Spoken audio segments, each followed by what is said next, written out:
neutrófilos. ¿Por qué neutrófilos? ¿Cuál es el primer sistema inmune en reaccionar? Innato, ¿cierto? Así que los neutrófilos van a primar. Por lo tanto, la primera infección va a ser a la derecha, como dice aquí. ¿Sí? Pero luego, cuando empieza a perder la médula ósea su síntesis, ya no solo van a haber segmentados, van a aparecer los abastonados, se corre una desviación izquierda. ¿Sí?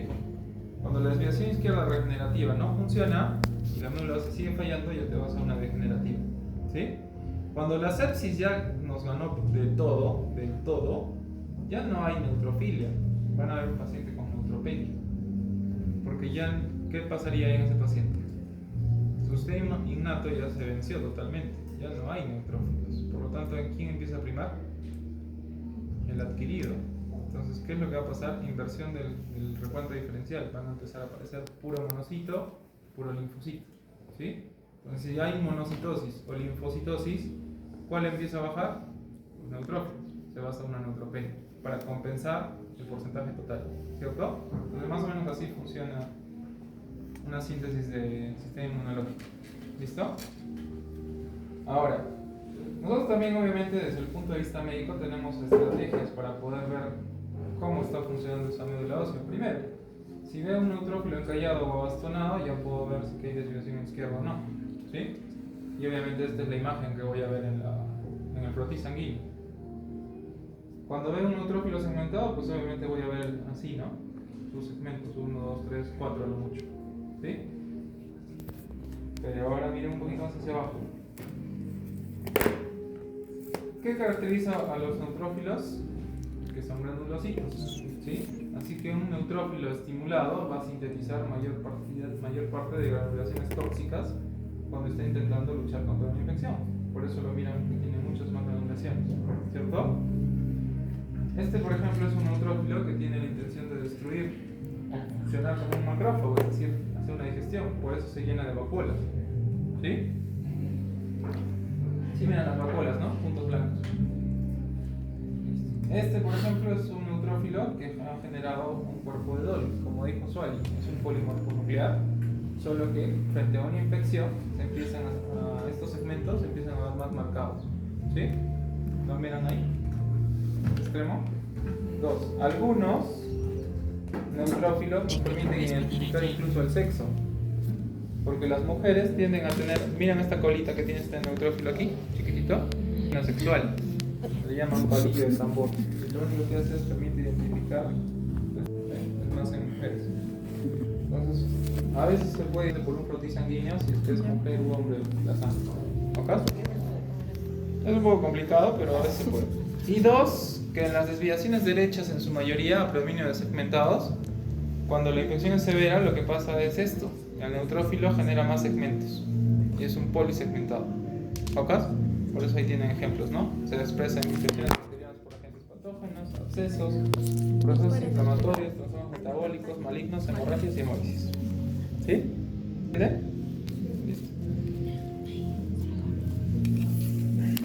Bueno, eso es parte de las alteraciones cognitivas. La parte de regenerativa y degenerativa que ya les expliqué. Ahora sí, vayamos al meollo. Lo que vamos a hacer es leer el artículo y vamos a responder estas preguntas, ¿no? 1, ¿cuál es el objetivo? 2, ¿cuál es el principal desafío del diagnóstico de una apendicitis aguda en el embarazo? 3, ¿cuáles son los factores clínicos asociados a la apendicitis aguda? ¿Qué hallazgos de laboratorio se encuentran y son más sensibles y cuál tienen valor predictivo negativo al 100%? Y menciona la conclusión de la investigación. ¿Sí? Ahora nos vamos a mover acá. Primera pregunta, ¿qué es una apendicitis?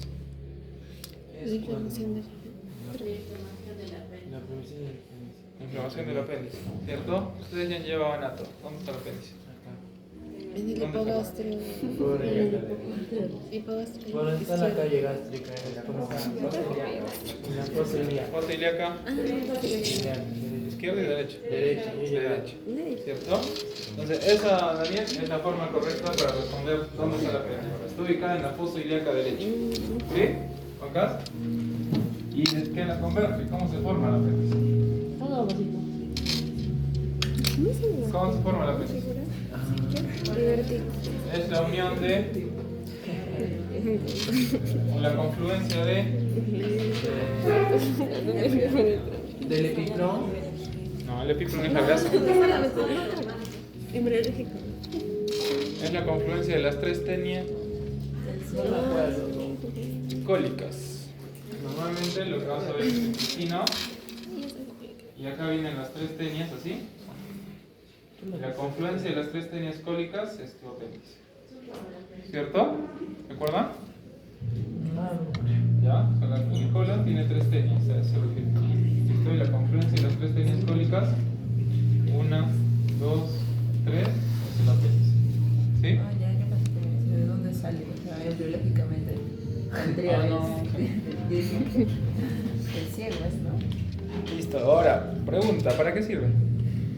Para nada. No sé. Según sé que no sé. No tiene una función exacta como órgano. ¿Ya?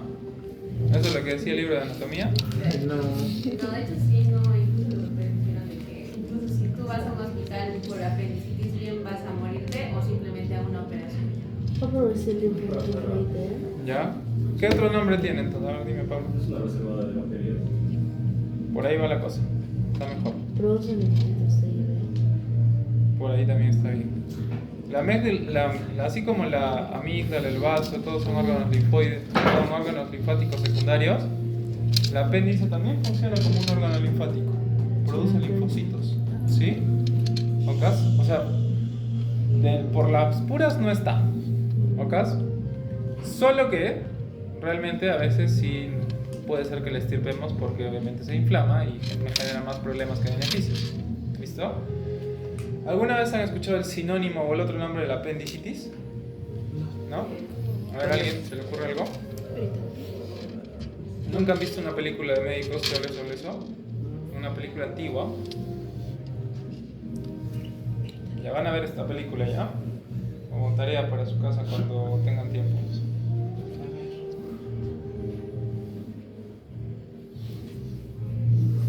Para que sepan qué es la apendicitis.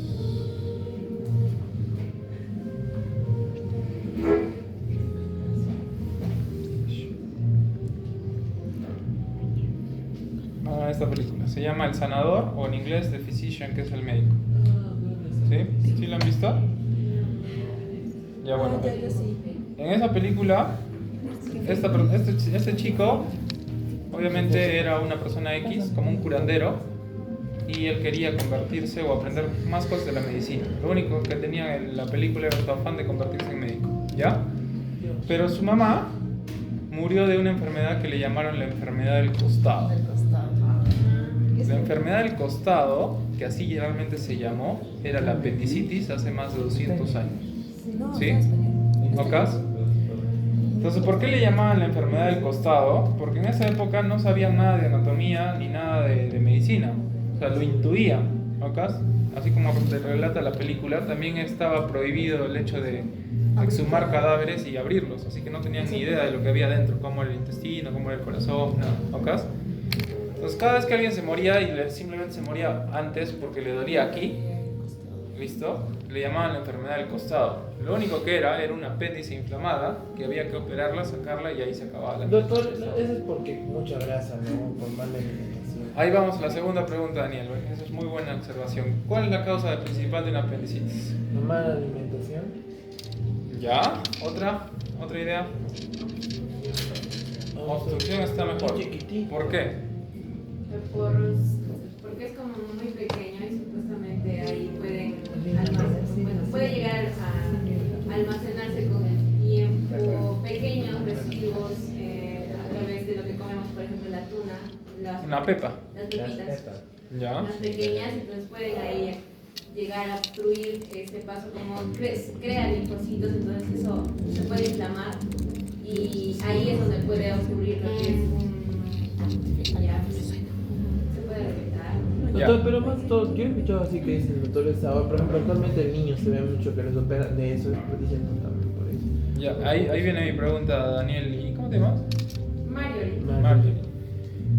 Sí es cierto lo que me dices, que todo es por obstrucción. ¿Por qué todas las personas que les diagnostican apendicitis y les quitan el apéndice muy pocas les encuentran ahí adentro, al abrir el apéndice, una pepa o lo que nosotros decimos que es algo que obstruye. La patita no puede. No. ¿Sí? Porque si fuera el caso, es decir, prohibamos a la gente que coma alimentos con pepas, A mí no me da ¿cierto? Dime, Susana. Gaby de la Cuba. Yo. Exacto, esa es, ¿Por qué? ¿ya? Porque normalmente, hasta antes, por ejemplo, si ustedes daban su examen del ENAM hace más de 10 años y les preguntaban, ¿no? ¿Cuál es la causa principal de una apendicitis aguda? Todo era fecalito. Ah, O sea, un Acumulación pedazo de de heces que se acumuló, como dice su compañera, tal vez por una pepita que obstruyó el apéndice, ahí entró el fecalito, así. Obviamente, como está obstruido, esto se inflama, ¿sí? Y se hace más grande, porque hay acumulación bacteriana. Recuerden que es colon, ¿sí? Entonces se acumula la bacteria, se inflama, se llena incluso de linfocitos, y eso obviamente se puede hasta romper, ¿sí? O abscedar. O sea, abscedar se llena de pus e incluso se rompe, y esto, si se rompe, se convierte en una peritonitis, ¿cierto? A nivel de la cavidad abdominal se empieza a derramar toda la materia fecal, ¿cierto? Ya. Entonces, hasta hace mucho tiempo solo era la causa un fecalito, una obstrucción intestinal. Pero hoy en día sabemos que no solo es el fecalito, de hecho, es lo que menciona Susel. La principal causa suele ser una hiperplasia linfoide. ¿Sí? Por eso es como dice Daniel, la mayor parte de niños pueden ir al hospital con el hecho de que me duele aquí, los operan, le sacan el apéndice, se les pasa el dolor, pero a la hora de llevarlo al apéndice que les han sacado con el anatomopatólogo, el anatomopatólogo siempre dice apéndice inflamado, pero no encuentra nada más. O sea, ni siquiera dice de que hay fecalito, ni siquiera dice que está supurada, nada. Y es porque en la mayor parte de los niños, como funciona como un órgano linfático, imagínense un niño que acaba de tener una infección viral, una gripe, y pocas semanas después le empieza a doler el abdomen. Su apéndice se ha inflamado porque ha generado una hiperplasia linfoide, ¿sí? Y esa inflamación es lo que hace que duela. ¿Ocas? Entonces, obviamente, se la retiran, pasa el dolor, soluciona el problema, pero en muchos de los casos simplemente se desinflamaba y ahí quedaba. ¿Sí? a mí me ¿Entiendes? pasó eso, totalmente se desinflamó. Exacto, y no te operaron, ¿cierto? Normalmente puede pasar eso. La principal causa suele ser una hiperplasia linfoide. Pero ahora, ¿dónde viene el problema? Como dice Daniel, que la apendicitis, así como es tan fácil describirla, también a veces se puede convertir en el diagnóstico que deja más dudas en los médicos. Porque te pones a pensar y dices, ¿es o no es apéndice? Porque si es, la única vía es entrar a la sala, ¿verdad? Y si no lo es, entras igual a la sala, pero vas a sacar un apéndice que no está inflamado, ¿cierto? Entonces, por eso es que crearon unos criterios que los vamos a ver en este diagnóstico. Ahora, segundo enfoque de este taller. ¿Qué creen que es más complicado en una gestante? Que le encontremos una apendicitis versus una persona normal que no está embarazada y le diagnosticamos apendicitis. ¿Qué es peor? Una persona normal. O sea, la gestante no es tan severo que le dé una apendicitis. No. ¿La gestante es más severo? Sí. ¿Cuál creen que sea el diagnóstico más fácil? ¿El de la gestante o el de la persona normal? La persona normal. Yo creo que el más fácil es de la persona. Ya, Porque se le puede ver. En cambio, una persona que no tiene es más complicado, yo pienso. Bueno, yo pienso al revés que mi compañero. Ya. Mira, dime, ¿Se puede complicar el dolor? ¿en la gestante o en el normal? Ahí podría ser una buena opción, ¿cierto? Porque imagínate que sea una gestante que tiene la pancita un poquito grande, excluyamos el semestre, ¿cierto? Puede ser primero, segundo, tercero, pero el trimestre, perdón. Pero el punto es de que se inflama, ¿ok? Entonces, una gestante puede debutar también con un trabajo de parto prematuro, ¿no? Se le empieza a doler con contracciones, y yo no sé si es que ese dolor es por un trabajo de parto prematuro o porque está versus una apendicitis, ¿cierto? Una gestante también te puede decir de que en los últimos días ha sentido de que le molesta al comer alimentos y como su bebito se mueve, solo siente que en esta zona le duele un poquito más, ¿cierto? Pero normalmente ya no lo asocia a eso porque dicen, mi bebito normalmente se mueve, a veces patea y me fastidia, ¿sí? Entonces, en una gestante la apendicitis a veces se enmascara más, esa es la realidad. El dolor se suele enmascarar más porque de por sí tenemos algo que está enmascarando, que es el feto, ¿cierto? Listo. Entonces, solo leyendo el título, ¿qué es lo que van a intuir del artículo? Dice, ¿es la neutrofilia la llave diagnóstica de una apendicitis en el embarazo? ¿Qué entienden por eso? ¿De qué va a tratar el artículo? El estudio de solo los neutrófilos en una mujer embarazada. Un examen completo de sangre. Ya, digamos un hemograma. Un hemograma. Ya. Entonces lo que vamos a hacer ahora es tratar de dividir la pizarra para que veamos las diferencias que podemos encontrar en el diagnóstico de una apendicitis normal versus una apendicitis en una embarazada. ¿Sí? ¿Ocas?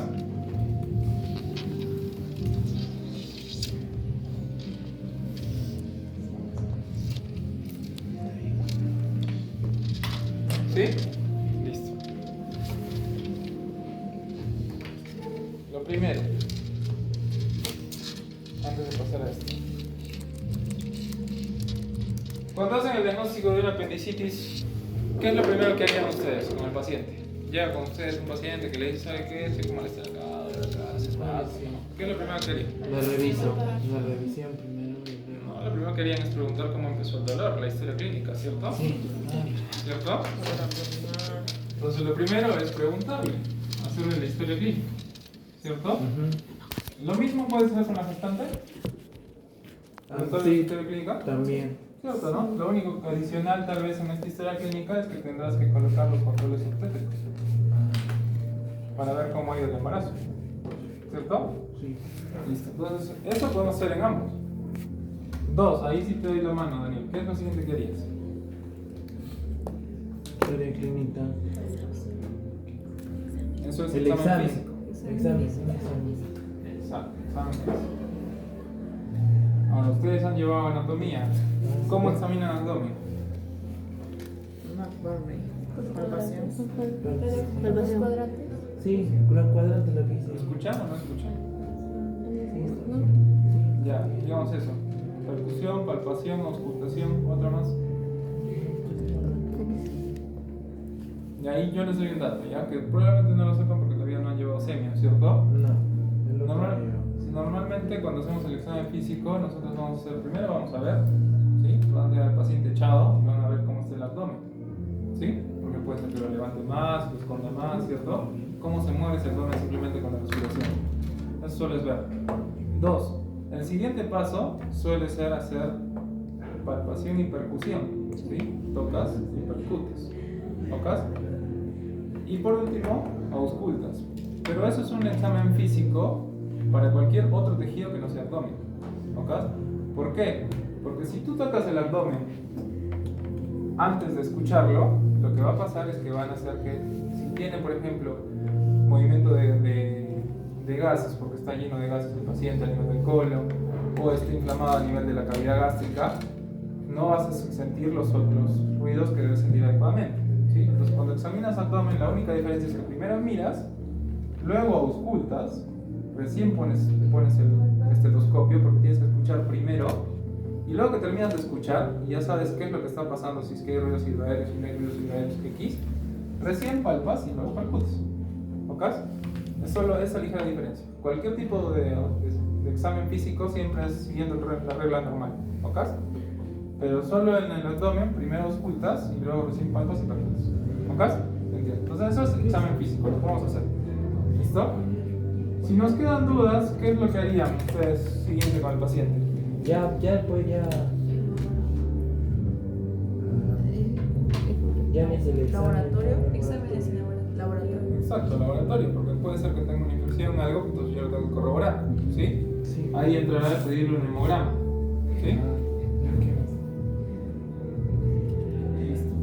Y en el hemograma puede pasar distintas cosas, ¿no? Que nos salga una leucocitosis, obviamente eso da la apendicitis, a predominio de neutrófilos. ¿Ocas? Pero ustedes siguen teniendo dudas. No lo sé. ¿Qué es lo siguiente que harían? Ecografía. Buena respuesta, Penel. Le hago una ecografía. O como le llaman en inglés, un ultrasonography. ¿Sí? ¿Por qué? Porque con la ecografía yo puedo ver si es que realmente está inflamada el apéndice. ¿Ok? Ligero detalle. La ecografía lo único que hace es ver eco. Lo único que va a hacer es ruidos. ¿Sí? Entonces, imagínate que estás haciendo una ecografía a un abdomen que está inflamado, totalmente distendido y lleno de gases. ¿Vas a llegar a ver el apéndice? No, ¿verdad? Entonces la ecografía también puede tener sus dudas. ¿Ok? Entonces podría ser que veas un apéndice inflamada, genial, te quedas contento. Pero si la respuesta de la ecografía del radiólogo es no se logra visualizar el apéndice porque se interponen las asas intestinales, sigues en dudas, ¿cierto? ¿Qué más le podrías pedir como forma de diagnóstico? Tomografía, muy bien, sucede. Ligero detalle, esto lo puedo hacer con un paciente normal, pero una gestante no, ¿verdad? Entonces en la gestante no puedo pedirle tomografía. La razón es simple, ¿cierto? La ¿Por qué? radiación. Por la radiación, porque si lo someto a la mamá a la radiación, el cerebrito va a estar mal. Se van a hacer con problemas genéticos, ¿cierto? ¿Ok? Porque voy a poner rayos X, más de 100 rayos X juntos. ¿Le podría hacer una radiografía? Tampoco, ¿cierto? Igual en un paciente con apendicitis una radiografía no serviría de mucho. ¿Ok? Entonces, ¿qué podríamos hacerle a una gestante que no tenga tomo? Resonancia magnética nuclear, o como le llaman en inglés, Magnetic Resonance Imaging, ¿sí? O MRI. Y de hecho el artículo trata de eso, miren. Acá quieren ver si es que realmente la resonancia magnética es factible y da alcances para hacer el diagnóstico de diabetes, de apendicitis en una gestante. ¿Ok? Y eso sí podríamos hacerle a una gestante. Las resonancias magnéticas son solo ondas magnéticas, no va a meter al bebé. ¿Ok? ¿Se entiende? Listo. Entonces, basado en estos criterios, chicos, y porque nosotros podemos hacer esto en ambos lados, cuando lleguen a cirugía, les van a enseñar algo que se llaman de Alvarado Criteria, o los criterios de Alvarado. ¿Han escuchado de eso? ¿No? Ya. Cuando ustedes estén en su área de cirugía rotando, cuando ustedes estén en su área de cirugía rotando, lo que les va a pedir su médico a cargo es: ok, ha venido este paciente, ¿has aplicado los criterios de Alvarado para saber si es que es o no apendicitis? Ya, eso es, ¿listo? Los criterios de Alvarado fueron hechos haciendo igual un estudio general a todas las probables personas que podían tener apéndice y evaluaron cuáles eran los síntomas y signos más comunes que presentaban estos pacientes y les asignaron puntaje. ¿Ok? Entonces, por darles un ejemplo, si el paciente te decía que tenía migración del dolor a fosa ilíaca derecha, eso tenía un puntaje de 1. ¿Sí? ¿Por qué? Porque normalmente, no sé si lo han visto en anato, cuando uno tiene apendicitis, antes de hacer el punto de McBurney, que es tocar aquí, normalmente los pacientes te dicen: ¿sabe qué? Hace unas 12 horas yo estaba bien, solo que tenía una leve gastritis, me dolía aquí. Pero ya con el tiempo yo pensé que sí iba a pasar, pero el dolor se ha ido acá, a fosa ilíaca derecha. ¿Sí? Entonces esa es la cronología normal de una apendicitis. Empieza a nivel de un dolor urente a nivel de la boca del estómago y luego baja a la fosa ilíaca derecha. ¿Sí? Entonces, a eso se refiere con migración del dolor a fosa ilíaca derecha. Si el paciente te dice eso equivale a un punto. ¿Listo? Algo también bien común en la apendicitis es que el paciente a veces no tiene hambre, anorexia. ¿Sí? Y de hecho eso es lo que más confunde a los pediatras en el hospital. Porque te dicen: ¿y tu niño tiene hambre? Sí, le está doliendo, pero tiene hambre. Entonces, ¿apendicitis o no es apendicitis? No sé, ¿cierto? Porque normalmente las apendicitis no deben dar hambre, te dan anorexia. ¿Sí? 2, tienen náuseas y vómitos. Eso también te suma un punto. ¿Ok? Entonces eso le podemos preguntar al paciente. Esto de aquí lo podemos evaluar. Cuando tú le colocas la mano aquí, si tiene dolor en el cuadrante inferior derecho, que es el punto del McBurney, también te suma un puntaje, pero solo te suma un punto. ¿Ok? Cuando hace dolor al rebote o la descompresión, suma 2 puntos. ¿Sí? Cuando tiene fiebre adicional, suma 1 punto. ¿Ok? Sí se entiende por qué tendría fiebre, ¿cierto? Sí. Porque si esto está inflamado, se están liberando los linfocitos, y 2, se están atacando los neutrófilos, está haciendo un proceso de sistema inmune innato. ¿Sí? Le pides un examen de laboratorio y te sale la leucocitosis, 2 puntos. Si te sale una desviación a la izquierda, 1 punto. A ver, sumen 10 puntos, ¿cierto? O sea que en teoría si ese paciente tiene todo, es apendicitis, ¿cierto? Doctor, si tiene 8, sí también. Exacto, a eso voy. Si tiene más de 7 puntos, este sistema fue diseñado para que si tenía más de 7 puntos, era una apendicitis. ¿Ya? Si salía entre 5 a 6 puntos, era una apendicitis probable. ¿Ok? Y si salía menor de 5, es decir, 4 menos, eso no es apendicitis. ¿Ok? Pero gracias a estos criterios de Alvarado, es que la cosa se puede resumir. Porque basta que el paciente me diga, mejor dicho, que tú lo examines y tiene dolor al rebote o la descompresión, signo de McBurney positivo. Y 2, que tiene leucocitosis en sangre, ¿cuántos puntos ahí suma? 4, ¿cierto? Súmenle 1 más y eso ya entra dentro de la probable o apéndice, ¿cierto? Entonces, sin la necesidad de leer este estudio, yo debo suponer, ¿se acuerdan del título, cierto? Si la neutrofilia contribuye a la aparición de apendicitis. Yo debo suponer que la leucocitosis y la neutrofilia sí es un punto clave para hacer el diagnóstico de apendicitis, incluso en una gestante. ¿Sí? Porque los criterios de Alvarado lo demostraron. ¿Ok? Listo. Entonces, miren, analicemos las tablas. La tabla número 1 básicamente evaluaron cosas que nosotros podemos preguntarle a la gestante. Edad. ¿La edad contribuye o no a la aparición de apendicitis en la gestante? Acá en el cuadro. ¿Han llevado estadística? Bioestadística. ¿Sí? Ya, entonces, ¿contribuye o no? Según lo que dices en el cuadro. La probé. ¿Contribuye o no, chicos? ¿Qué es lo que tienen que evaluar en ese cuadro? ¿No se acuerdan del valor P? ¿Saben qué es un P? ¿Un valor P? ¿Un significado estadístico? ¿No? ¿No les dibujaron así una campana de Gauss? Que les decía, ahí está muy feo. Que les decía que normalmente la mayor parte de estudios podían ser evaluados al 99% de confiabilidad, al 95% o al 90%. Y normalmente, para que sea significativamente estadístico, tiene que entrar dentro de ese 0,5%. Entonces, si los datos caen aquí, quiere decir que esto sale de la curva normal de datos, por lo tanto es estadísticamente significativo. ¿Sí? Entonces, esto es un P o significancia menor de 0,05. ¿Sí? Quiere decir que esta variable que están aplicando aquí sí contribuye a la aparición de algo. ¿Ok? Entonces, ustedes miran acá edad. ¿El P está a menos de 0,05? No, ¿verdad? Entonces, la edad no contribuye a la aparición de la enfermedad. ¿Sí? No es estadísticamente significativo. La edad gestacional, que es GA, Gestational Age, ¿contribuye? Tampoco.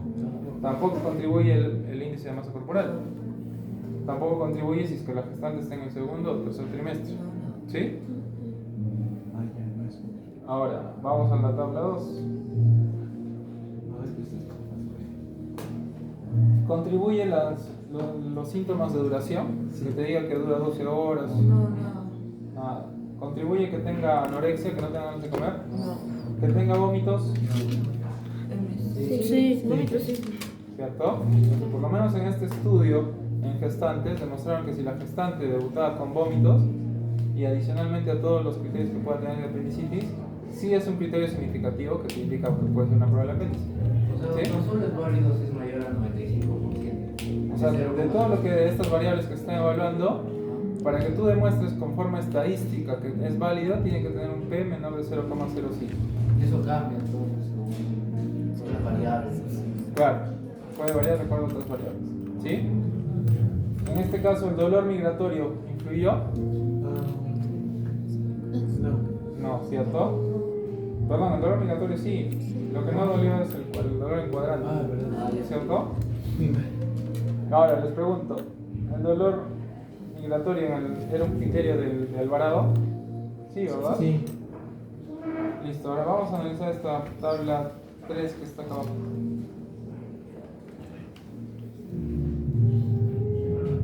Ya esto sí nos compete a nosotros porque estamos llevando inmuno. Doctor, o sea que en el examen las puede poner hasta ahorita. No, eso es para explicarles cómo funciona la aplicación. ¿La fiebre contribuye? No. ¿Taquicardia? No. ¿Dolor al rebote? Sí. ¿Cierto? ¿Sí? Ese es el famoso signo de McBurney, así que sí. ¿Sí? Sí. ¿Cuánto equivalía eso en el criterio de Alvarado? 1 o 2 puntos. 2 puntos, ¿cierto? Entonces sí era altamente probable que salga. La elevación de leucocitos, ¿cuánto equivalía en Alvarado? Leucocitosis. 1, Dos. 2 puntos era la leucocitosis. ¿Sí? Y acá también es significativo. Mira, voy a volver ya.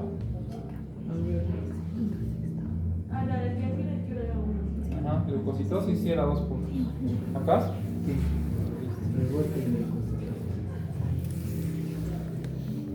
¿El porcentaje de neutrófilos contribuye o no contribuye?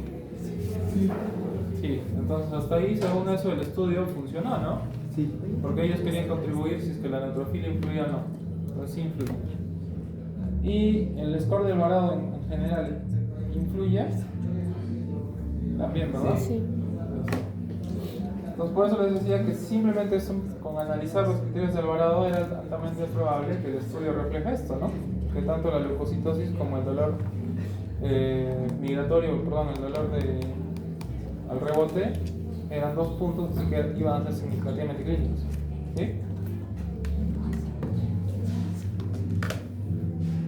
Y finalmente,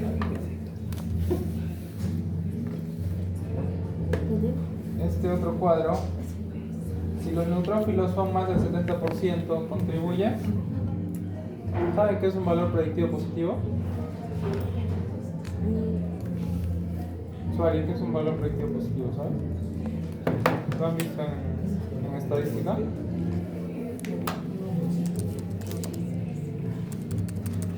¿No? Ya bueno. El valor predictivo positivo versus el valor predictivo negativo, si lo quieren llevar en forma sencilla, es todo lo que realmente es positivo y contribuye a que la enfermedad se desencadene. ¿Ok? ¿Sí? Y el valor predictivo negativo, todo lo que no influye que aparezca la enfermedad y por lo tanto sí o sí no va a aparecer la enfermedad. ¿Ok? Entonces, ¿a qué se refiere con eso? Por ejemplo, acá el valor predictivo positivo del conteo de neutrófilos más del 70% es del 21%, no es muy alto. ¿Sí? Pero en los neutrófilos menos del 70% sí tienen un valor predictivo negativo del 100%. Traducción. Si no tiene elevación de neutrófilos, OCAS, probablemente no sea apendicitis, porque es casi el 100%. ¿Sí? ¿OCAS? Mientras que los neutrófilos pueden contribuir, pero tampoco es algo concluyente. ¿Sí? Desde el punto de vista de valor predictivo, porque desde el punto de vista de la aplicación del valor de P, sí.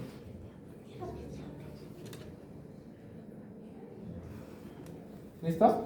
¿Lo entendió? Entonces, basado en ese análisis rápido que hemos hecho del artículo, ustedes lo que van a hacer en casa es responder esas 5 preguntas que hay acá, ¿no? Primero, ¿cuál es el objetivo de estudio? Pues obviamente corroborar si es que esos neutrófilos influyen o no como elevación para el diagnóstico de una apendicitis en gestante. ¿Listo? ¿Cuál es el principal desafío del diagnóstico de una apendicitis aguda durante el embarazo? Ahí, eso sí no dice tal cual en el artículo, pero ¿qué se les ocurre?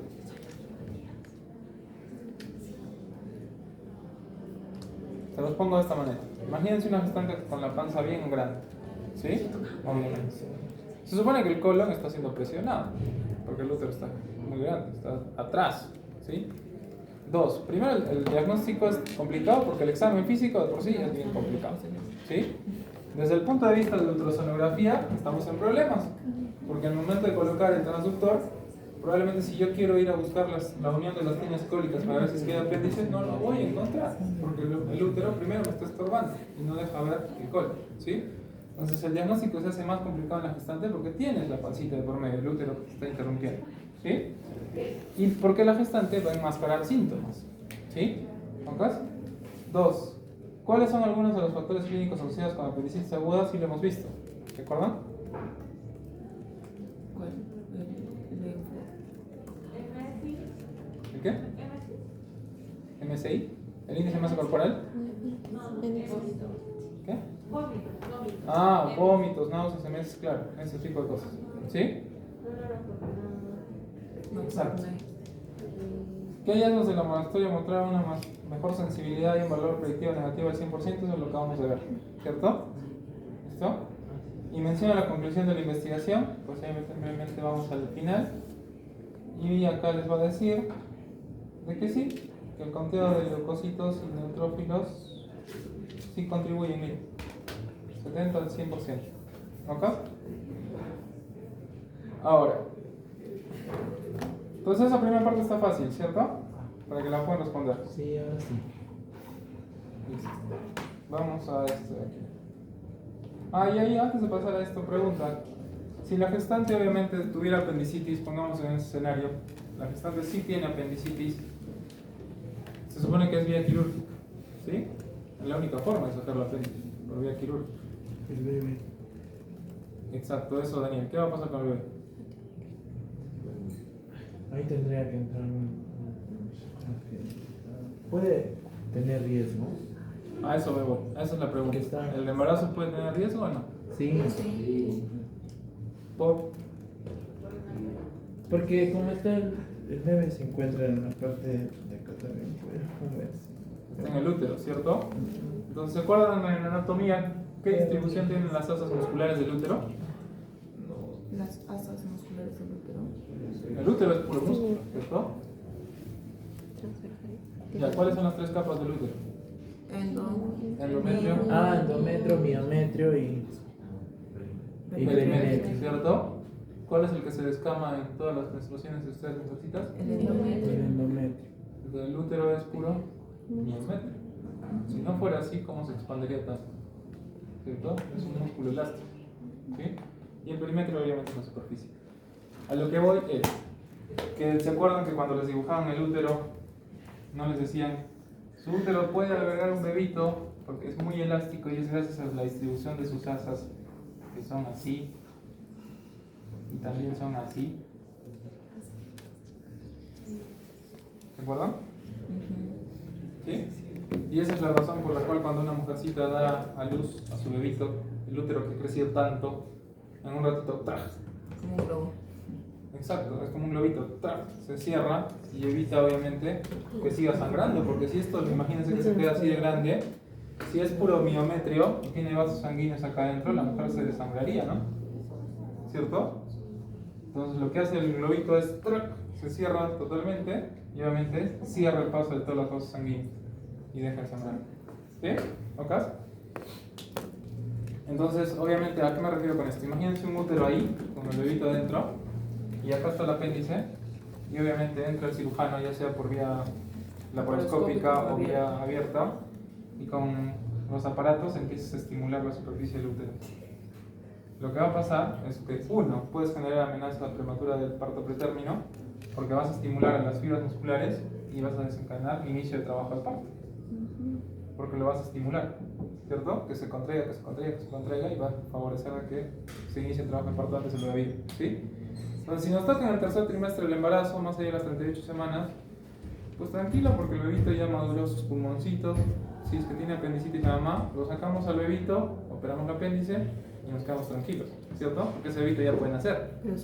Pero si no, obviamente nos enfrentamos al hecho de que entramos a hacer la operación, la operamos a la mamá y esperemos de que no se inicie el trabajo de parto, simplemente por estimularlo, ¿sí?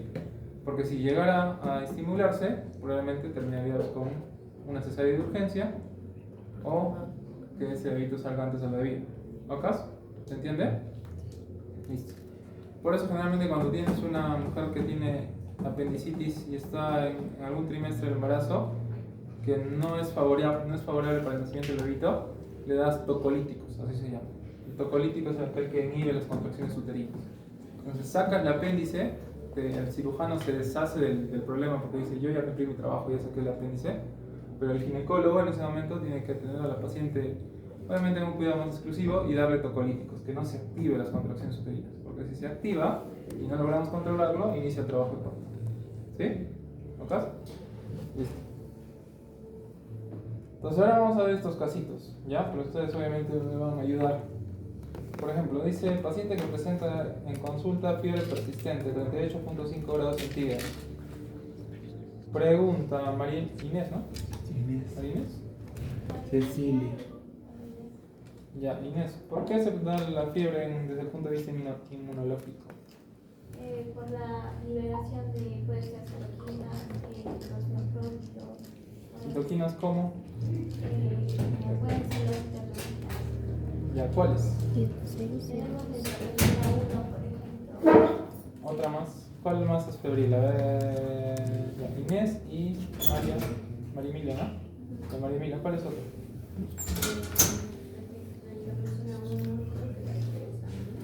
La 3 es más alérgica. La 6 y La la 6. La 6 sí, la 8 no. Otra no. Ya es así. Y entonces hasta ahorita tenemos que por fiebre puede ser por la 1, por la interleucina 1, por la interleucina 6 y TNF-alfa. ¿Ya? ¿Sí? Ailén, ¿dónde van a ir estas? Para que desencadenen la fiebre. ¿Cuál es tu centro termorregulador en tu cuerpo? El hipotálamo. Exacto, Ailén, se van al hipotálamo. Estimulan el centro termorregulador y generan fiebre. ¿Ok? Entonces, frente a una infección simple, tu sistema inmune innato va a ser de que tus neutrófilos, llamando a través de las interleuquinas, generen elevación de la fiebre. ¿Por qué? Porque van a elevar interleucina 1, 6, TNF-alfa y a veces interleucina 2. ¿Sí? ¿Ok? Suali, ¿y quién dio esta señal? ¿Quién hizo que se sintetizaran interleucina 1, 6, TNF-alfa y 12? Alternativa, respuesta.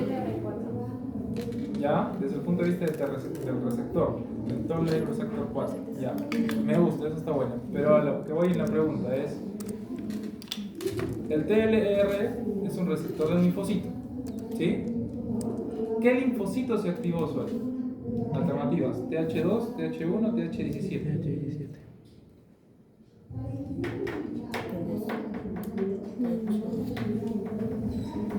Leonela, TH1, TH2, TH17.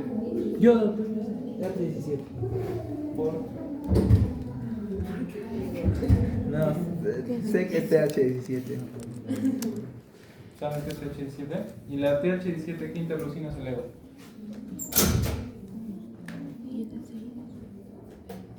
Ustedes que tienen sus tabletas, busquen esto: respuesta TH1, respuesta TH2, respuesta TH17.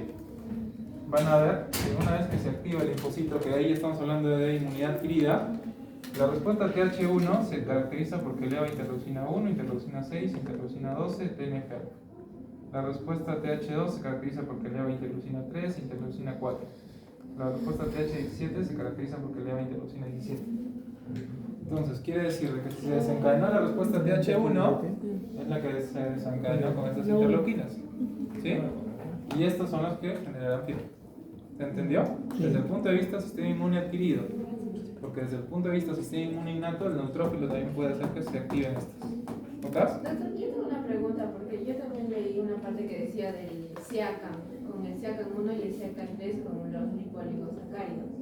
Y quería saber también si tiene su referencia, porque los lipoligosacáridos, al encontrarse ahí, los TLR4 se activaban y eso hacía que se activen lo que son las citoquinas proinflamatorias, que son la... Proinflamatorias. Ya. Pregunta. A ver. Ryan. ¿Cuáles son los PAMs y cuáles son los DAMs? Pregunta más fácil, Ryan, ¿qué es un PAM?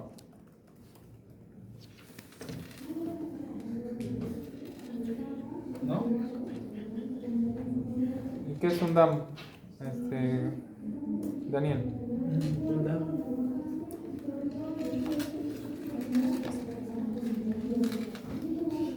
Yair. ¿No? Ya vamos a cambiar. Doctor, un DAM es una alerta por un daño interno por una célula dañada. Exacto, porque en inglés DAM significa Danger Associated Danger. Molecular Pattern, ¿sí? Yes. O patrón Yes. asociado a moléculas de daño, ¿sí?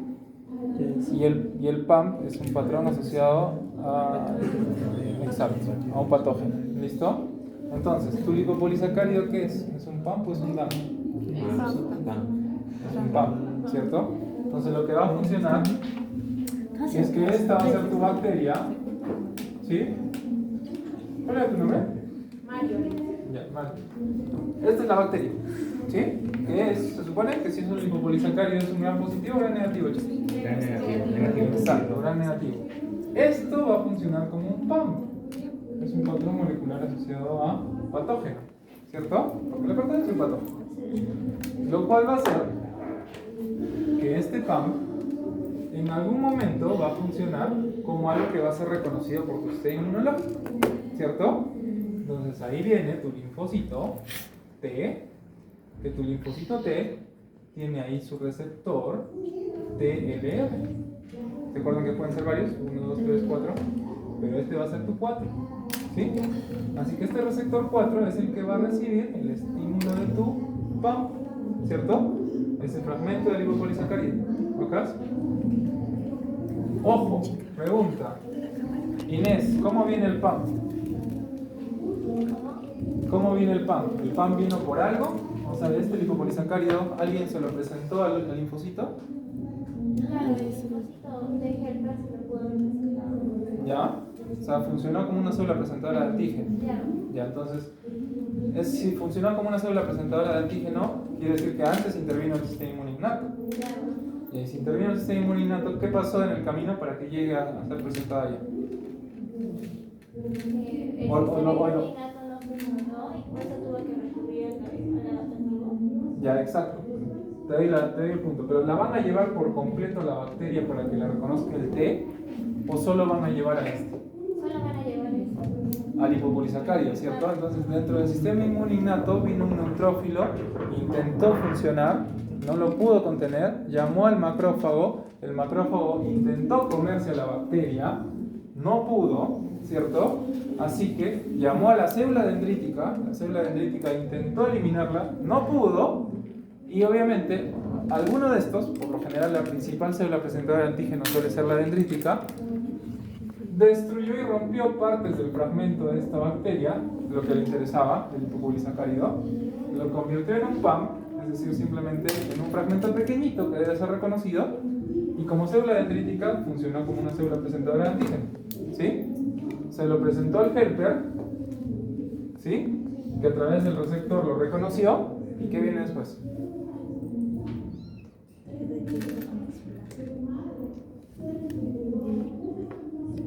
Porque hasta ahí ya estamos en el adquirido, ¿cierto? Estamos en la respuesta. Si es helper, ¿es CD4 o CD8? CD4, ¿cierto?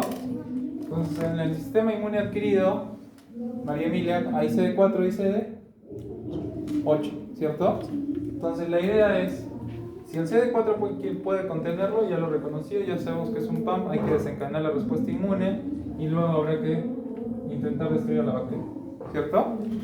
Si no, esto obviamente siempre y cuando esto sea extracelular, estamos hablando de una bacteria extracelular.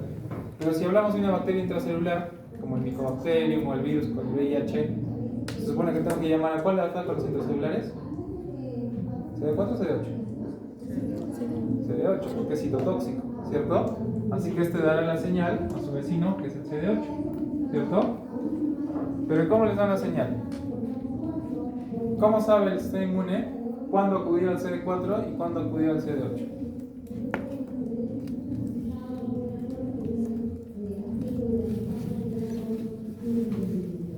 Por el complejo mayor de histocompatibilidad, ¿cierto? ¿Se acuerdan de la regla del 8? La regla del 8. Cuando el complejo mayor de histocompatibilidad es el 1, 1 por 8, CD8. Busca el CD8, ¿sí? Cuando el complejo mayor de histocompatibilidad es el 2, 2 por 4 sigue dando 8. Así que se trabaja con el 4. ¿Se dan cuenta? ¿Listo? Y una vez que activó el citotóxico, ya pues el citotóxico intentará matarlo. ¿Se entendió? ¿Sí? ¿Ahora sí? ¿Ahora sí, sí cuadró con la respuesta? Y si fuera un daño, fuera un dam, ¿cuál sería el dam? Un ejemplo de dam.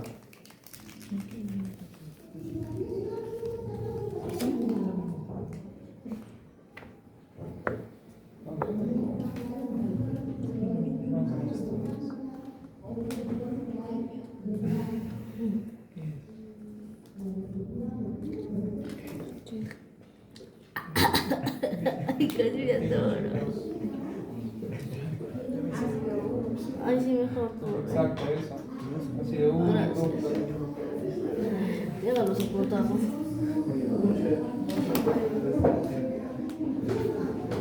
Muchas cosas que puta vida. No es el almuerzo del día. Esto creo que puede ayudar.